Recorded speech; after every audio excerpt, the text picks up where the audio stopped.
자, 두 번째 시간은 교재 38쪽의 중개대상물입니다. 이 중개대상물에서도 해마다 한 문제가 나와요.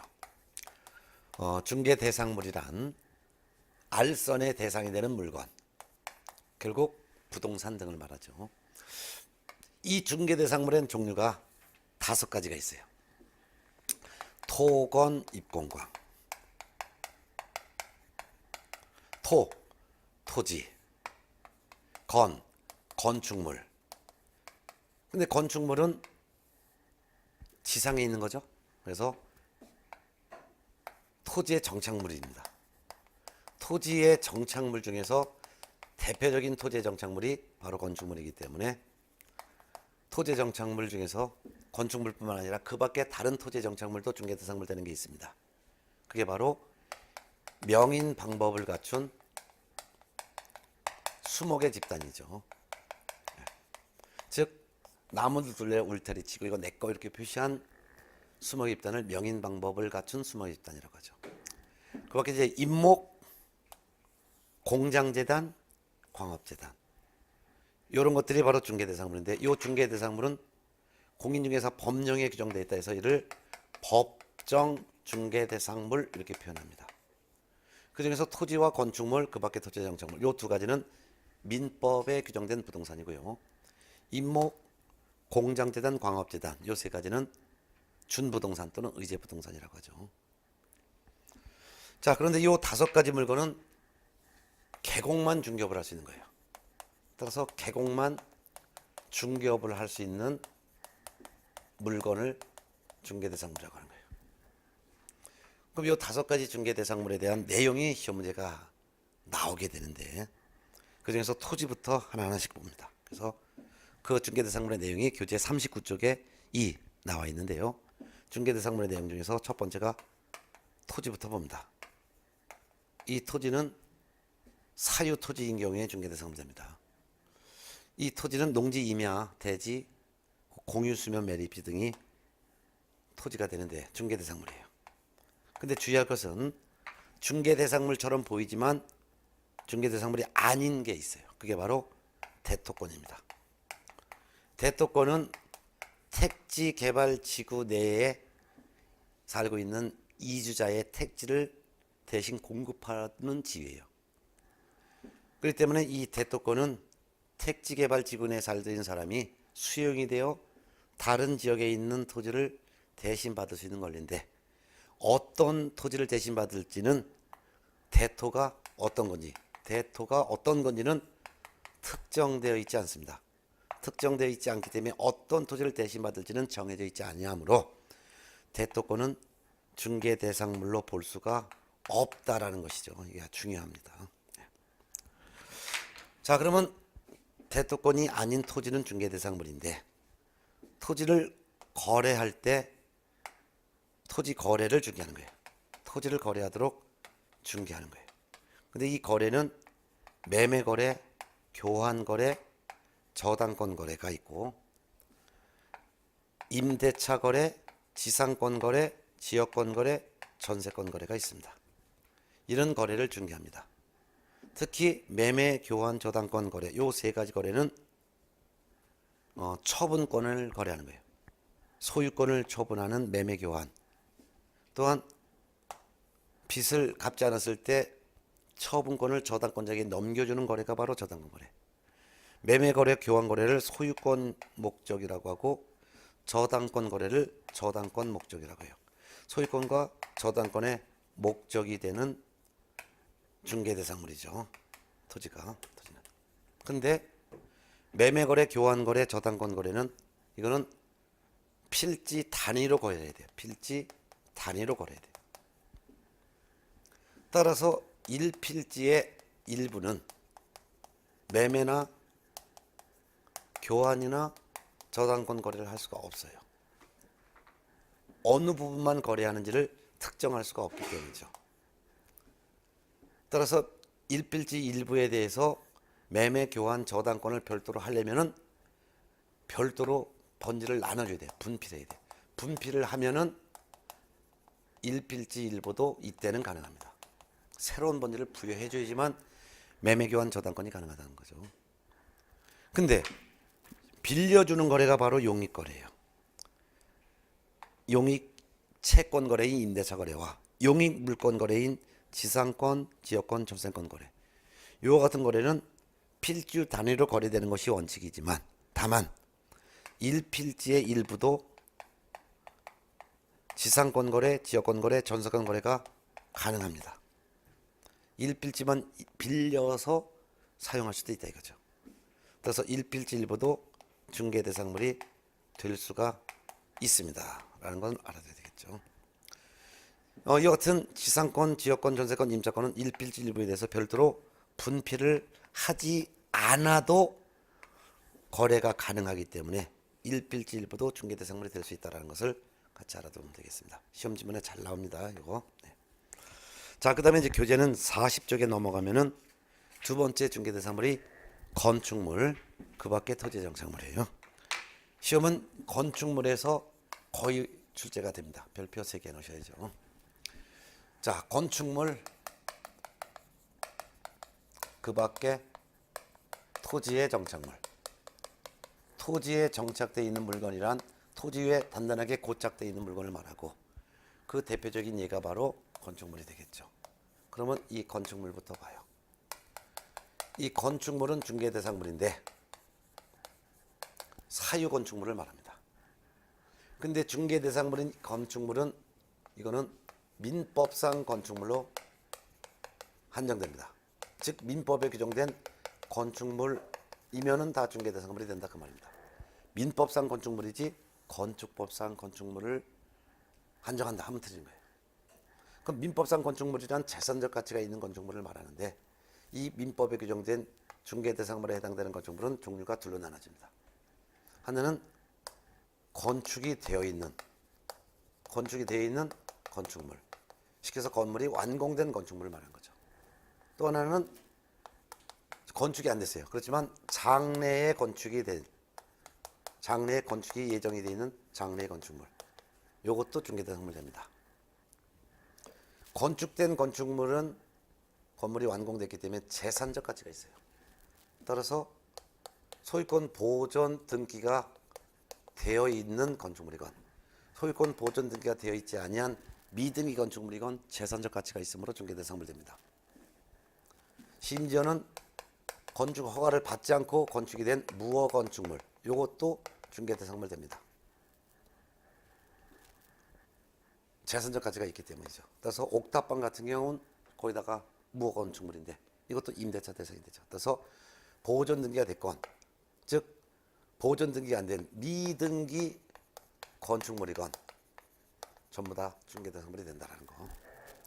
이 같은 건축된 건축물의 거래는 매매 거래, 교환 거래, 뭐 저당권 거래, 임대차 거래, 전세권 거래 등이 있는데 이 거래는 동 단위로 거래되는 거예요.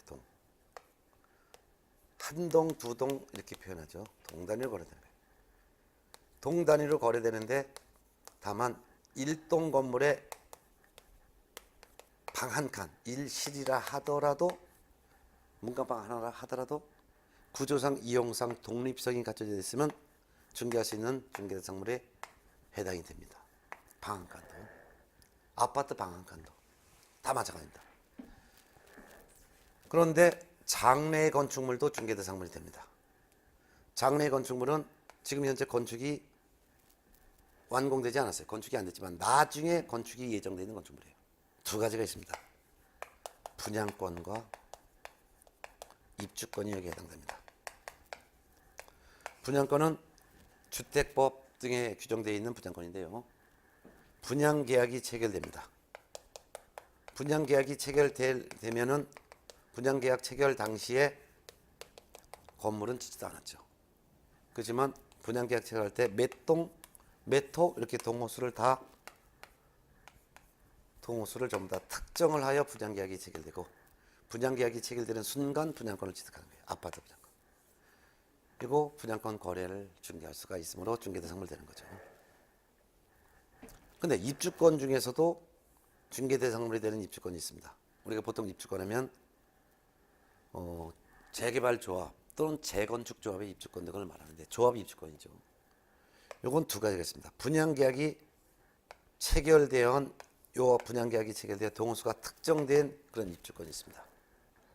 이건 추첨기일에 추첨에 참가하여 당첨이 됐고 추가 공사 부담금을 더 내고 정식으로 분양계약이 체결된 그러한 입주권이 바로 중개대상물 되는 거죠. 그래서 분양계약이 체결되어 동호수가 다 특정되어 있는 이러한 입주권도 중개대상물 되는 거예요. 뿐만 아니라 분양계약이 체결되지 않았어요. 분양계약이 체결되지는 않았지만 쉽게 해서 미분양됐다 이거죠. 분양계약이 체결되지 않았지만 나중에 건축이 완료돼요. 건축이 완료가 됐다는 것은 건물이 완공됐다는 말이에요. 완공됐으니까 얼마든지 동호수를 바로 계약하면 동호수가 정해지는 거죠. 뿐만 아니라 완공됐기 때문에 재산적 가치가 있어요. 이것도 역시 중개대상물이 해당이 된다 그 말입니다.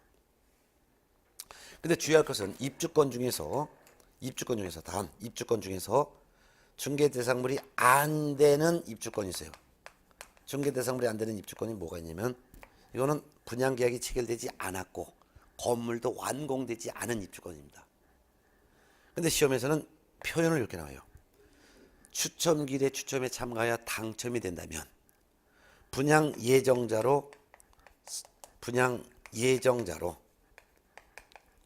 선정될 수 있는 지위를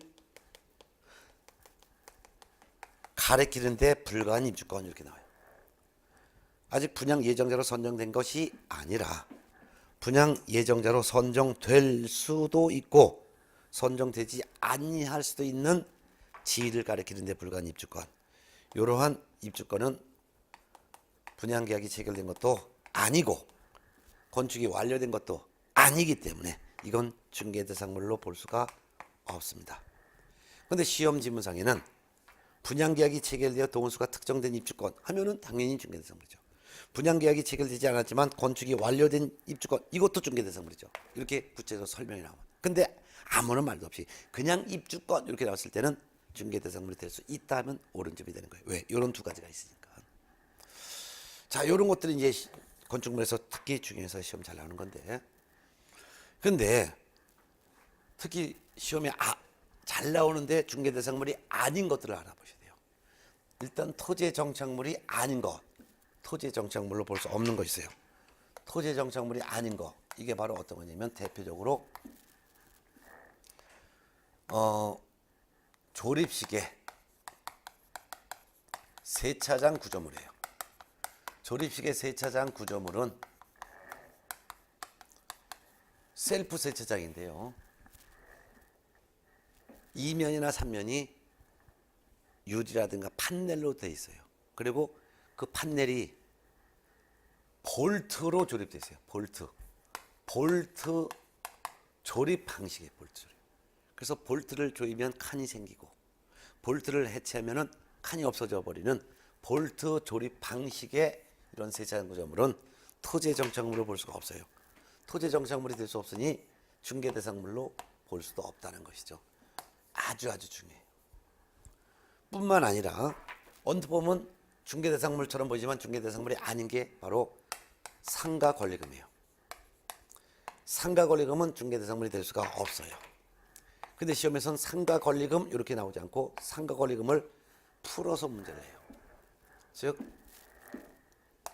영업용 건물의 비품 등 시설물에 대한 재산적 가치, 즉 종전에 장사든 사람이 쓰던 에어컨, 냉장고 등 비품을 그대로 이어쓰게 한 가치, 이게 바로 보인다 해서 유형물의 재산적 가치라고 해요. 이것도 상가권리금이라는 뜻이고, 무형의 보이지 않는 무형의 유형의 가치 또는 유형물의 가치 이렇게 나오고, 무형의 가치도 있어요. 이것도 권리금인데 뭐냐면 영업상의 노하우를 전수해줬다든가 또는 특수한 장소적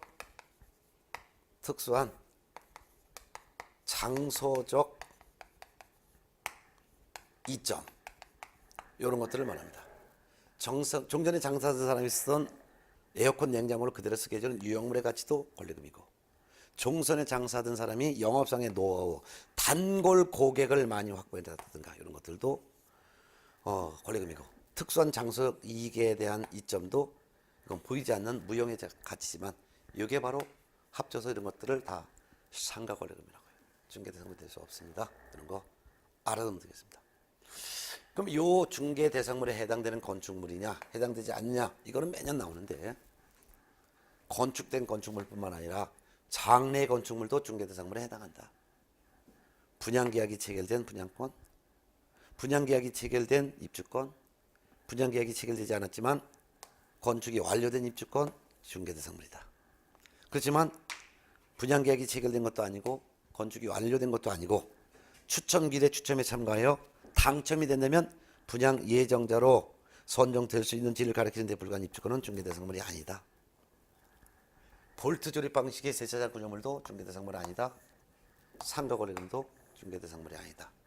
이런 것을 정리해 두시면 한 문제 맞춰요. 네. 자, 그 다음에 이제 교재 41쪽 그 밖의 토지의 정착물 중에서 중개대상물이 되는 것은 아까 말씀드렸던 명인 방법 갖춘 수목 입단이라고 했어요. 근데 명인 방법을 갖춘 수목의 집단은 등기라는 방법에 의해서 공시된 것이 아니라 명인 방법을 통해서 공시가 됐어요. 따라서 매매와 교환의 대상만 돼요. 저당권의 대상은 될 수가 없습니다. 명인 방법 갖춘 수목의 집단은 저당권의 목적은 될 수가 없죠. 등기되어 있지 않기 때문이죠. 이런 것을 구분해서 좀 알아두시기 바랍니다. 자, 그 다음에 이제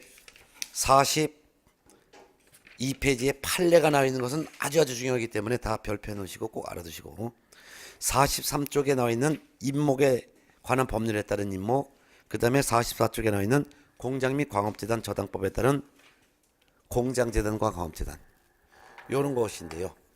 요거 중개대상물이 된다 이렇게 알아두시는데, 그 중에서 임목에 관한 법률에 따른 임목은 소유권 보존 등기가 된 수목의 입단이 바로 임목이에요. 보존 등기가 되어 있는 수목의 입단을 임목.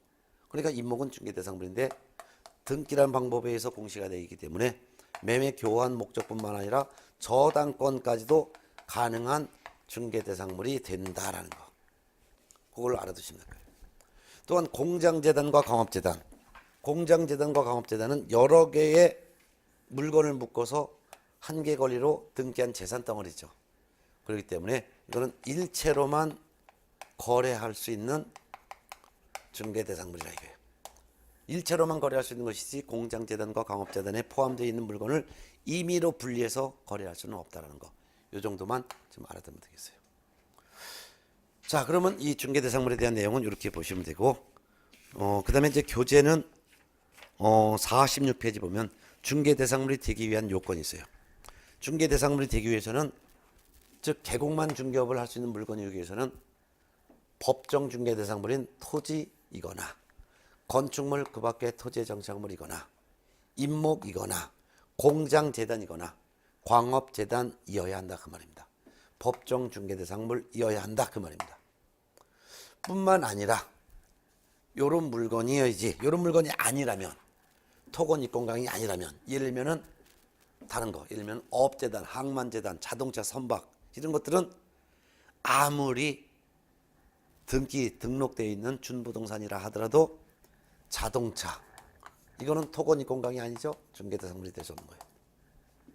선박, 20톤 이상의 선박, 이거 등록이란 방법에서 공시는 돼 있죠. 준부동산이죠. 그렇지만 중개대상물은 될 수 없어요. 재단이라 하더라도 공장재단, 광업재단은 중개대상물이지만 어업재단이라든가 항만운송사업재단이라든가 이런 건 중개대상물이 될 수 없는 거예요.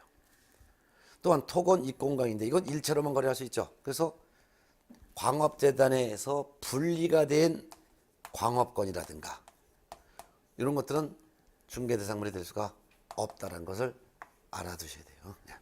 시험에 잘 나와요.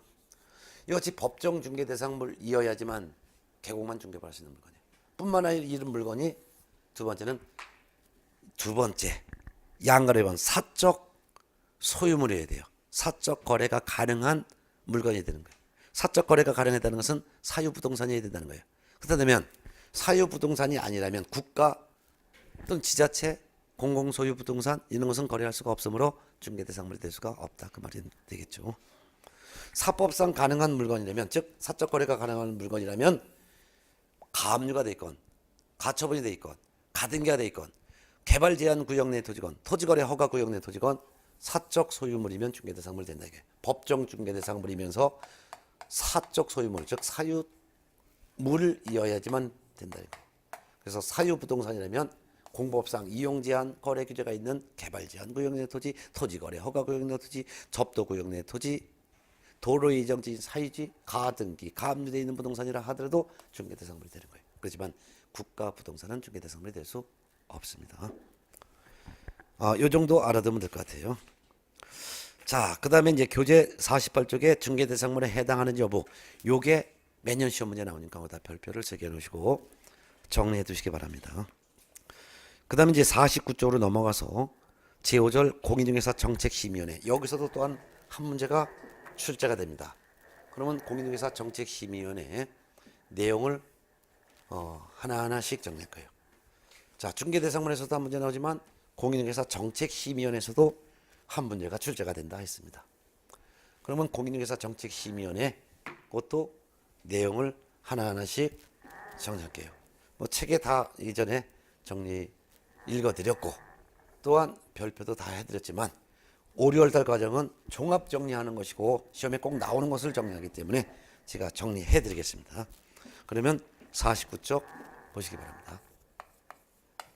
공인중개사 정책심의위원회를 줄여서 제가 심의위원회라고 하겠습니다. 이 심의위원회, 공인중개사의 업무에 관한 다음 사항을 심의하기 위해서 요 국토교통부 산하에, 우리나라 국토교통부라는 행정관서가 있죠. 국토교통부가 있으면 이 국토교통부 아래 산하에 공인중개사 정책심의위원회, 줄여서는 심의위원회, 심의위원회를 둘 수가 있습니다. 둘 수 있다는 것은 심의위원회를 둘 수도 있고 두지 않아도 상관없다 이거죠. 그러면 둘 수 있는데 둔다면은 어떤 사항을 심의하기 위해서 심의위원회를 둘 수 있냐, 어떤 사항을 심의하기 할 목적으로 국토교통부에 둘 수 있느냐. 심의라는 것은 심사하고 회의하고 의결한다 그 말이에요. 네 가지인데요. 자, 수, 성, 책 네 가지 사항을 심의하기 위해서 심의를 둘 수 있습니다. 자, 공인중개사 자격 취득 등 공인중개사 자격 시험 등 자격 취득에 관련된 사항을 심의하기 위해서 국토교통부 산하에 심의를 들 수 있습니다. 그 다음에 수는 또 세 번째 건데요. 세 번째, 중개 보수 변경에 관해서 심의하기 위해서. 성은 중개업 육성에 관해서 심의하기 위해서. 책은 손해배상 책임을 보장하는 내용을 심의하기 위해서. 손해배상 책임 보장이라는 것은 업무 보증금, 즉 업무 보험 설치할 때, 보험 가입할 때 보험 가입 금액이죠. 가입 금액. 얼마로 정할지 이런 내용을 심의하기 위해서 국토교통부 산하에 심의위원회를 별도로 둘 수 있다. 이게 심의위원회를 둘 수 있다. 둔다면 되니까 둘 수 있는 거예요. 근데 만일 둘 수 있다는 것은 둘 수도 있고 안 될 수도 있는데, 만일 심의위원회를 둔다면은 심의위원회의 구성은 어떻게 구성이 되어 있고 또한 운영은 어떻게 운영할지 이런 것들의 내용이 대통령령에 규정되어 있어요. 대통령령에 규정되어 있는데 대통령령을 봤더니 심의위원회 구성은 어떻게 되냐. 심의위원회는 아주 중요합니다. 이거. 심의위원회는 위원장과 위원으로 구성되는데 위원장 한 명을 포함하여 전체 위원 숫자는 포함하여, 이걸 한 명을 포함하여 7명 이상 11명 이내의 위원으로 구성됩니다. 그럼 위원장은 누가 되느냐? 위원장은 국토교통부 1차관이 위원장의 역할을 합니다. 국토교통부에는 국토에 관련된 업무를 관장하는 1차관, 교통 업무를 관장하는 2차관, 이렇게 두 명의 차관이 있는데 국토교통부 1차관이 위원장이 됩니다. 그러니까 위원장은 국토교통부 장관이 임명위촉한다 이런 식으로 나오면 틀린 지문이 된다는 것을 유념하셔야 됩니다. 1차관이 자동적으로 위원장이 되는 것입니다. 그런데 이 위원은 누가 되냐? 이 위원은 국토교통부 장관이 임명위촉합니다. 그래서 위원만 국토교통부 장관이 임명하고 위촉을 하게 됩니다. 어떤 사람이 위원이 될 수 있냐는 여러분 책에 나와있지만 외울 필요는 없습니다. 그냥 이해만 하면 됩니다.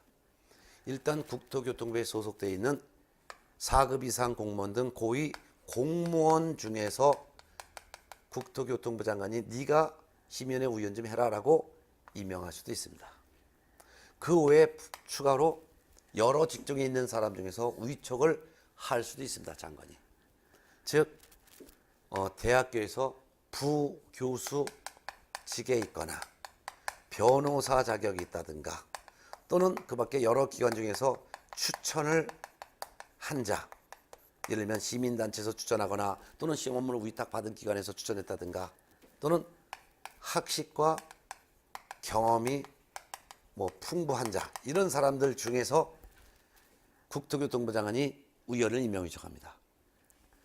따라서 위원장은 누가 임명위촉하는 것이 아니라 국토교통부 1차관이 자동적으로 위원장이 되는 것이고 위원만 국토교통부 장관이 임명위촉한다는 것. 위원장은 임기가 없습니다. 임기 규정이 없어요. 그 이유는 국토교통부 1차관직에 있는 한 위원장직을 그대로 유지하기 때문입니다.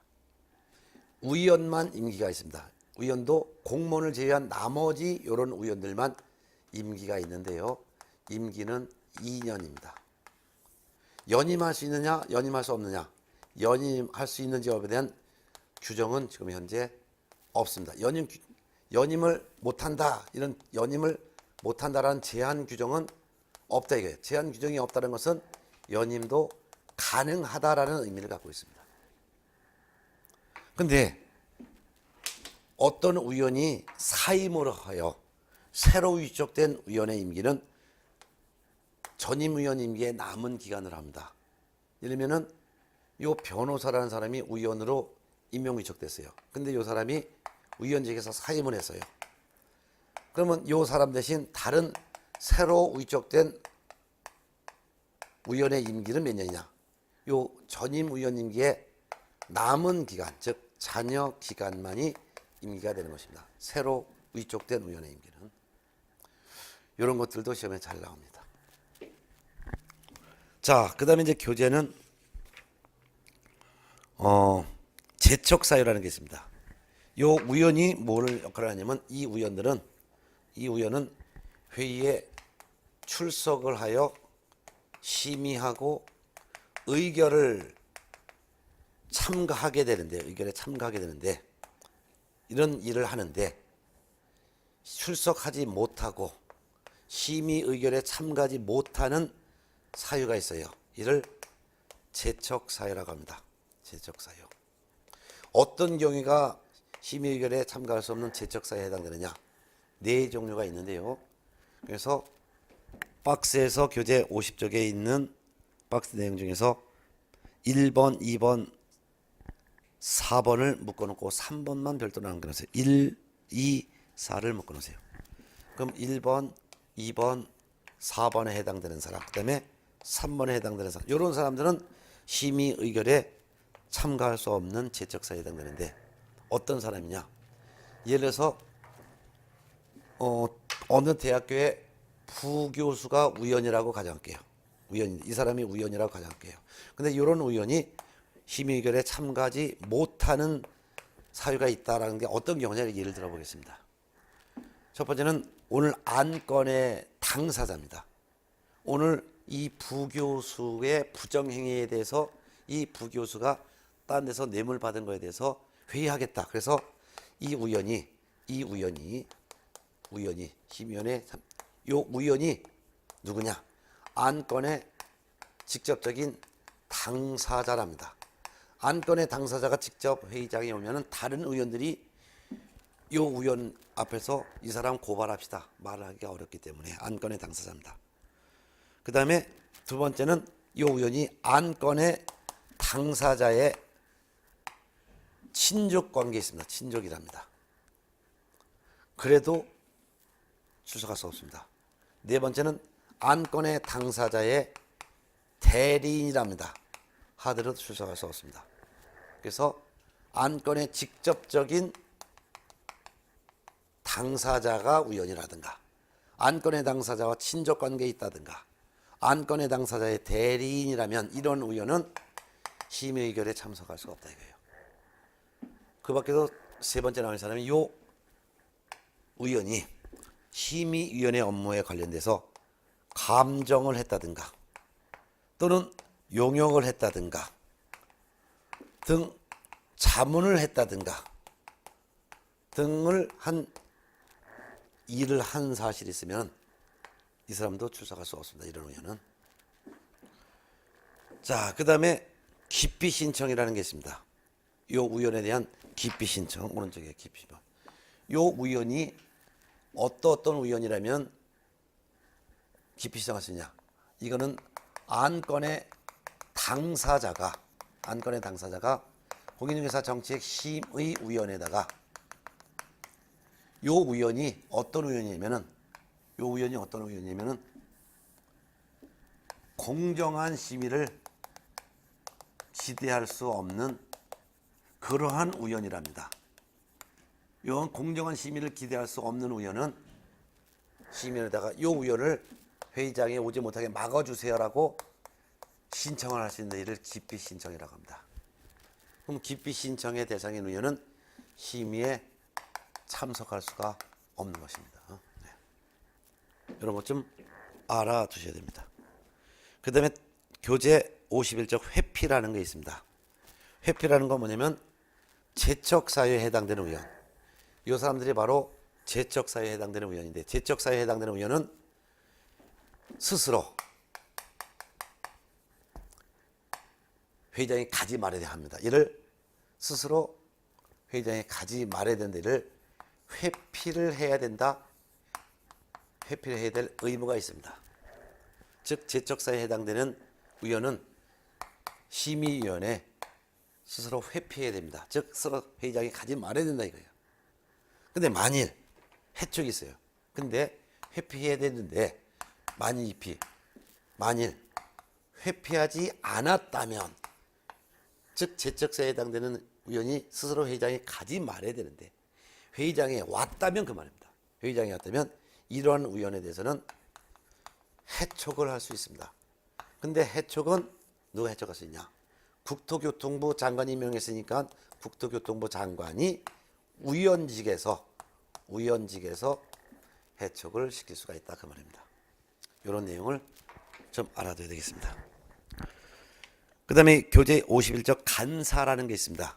심의위원회는 위원장 1명을 포함하여 7명 이상 11명 이내 위원으로 구성되는데 심의위원회에 별도로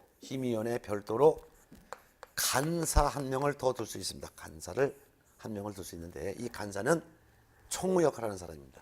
그래서 국토교통부에 소속된 공무원 중에서 간사는 위원장이 지명한다. 이 정도만 알아두면 될 것 같습니다. 총무. 그 다음에 양가로 4번 심의위원회 회의 보도록 하겠습니다. 회의. 자, 심의위원회 구성과 운영에 관한 사항은 대통령령으로 정한다는데 지금까지 본 거는 구성을 본 것이고요. 운영을 봅니다. 운영. 이 운영이 바로 회의입니다. 회의. 운영이 바로 회의한다는 거예요. 회의. 자, 회의를 한다는 거. 이걸 별도로 보겠습니다. 그러면 회의. 심의위원회 회의는 이제 회의 소집부터 해야 되겠죠. 회의를 진행하려면은 이거는 위원장이 이 회의를 소집을 하게 됩니다. 회의 오세요라고 회의를 소집하는데 회의 소집하려면 회의 소집 통보부터 해야 합니다. 통보는 위원장이 각각의 위원들에게 회의장에 오세요. 몇 년 몇 월 며칠 날 어디에서 어떤 내용으로 회의하니까 회의에 참석하세요라고 회의 소집 통보해야 됩니다. 회의 소집 통보는 회의 개최 7일 전까지 통보해야 됩니다. 7일 전까지. 근데 긴급하게 개최해야 될 만한 부득이한 사정이 있을 때는, 즉 부득이한 사정이 있을 때는, 이때는 회의 개최 전날까지 회의 소집 통보할 수도 있습니다. 자, 그러면 회의에 이제 하게 됩니다. 회의 소집하고 그다음에 이제 회의를 합니다. 근데 위원장은 회의를 진행함에 있어서 필요한 때는 위원장은 관계 전문가를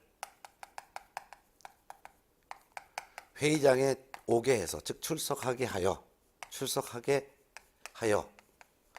의견을 듣거나 의견 청취 또는 의견을 제출해 주세요라고 요청을 할 수도 있습니다. 누가? 위원장은 관계 전문가를 출석하게 하여 그 관계 전문가의 의견을 듣거나 또는 관계 전문가로부터 의견 제출해달라고 부탁을 할 수도 있습니다.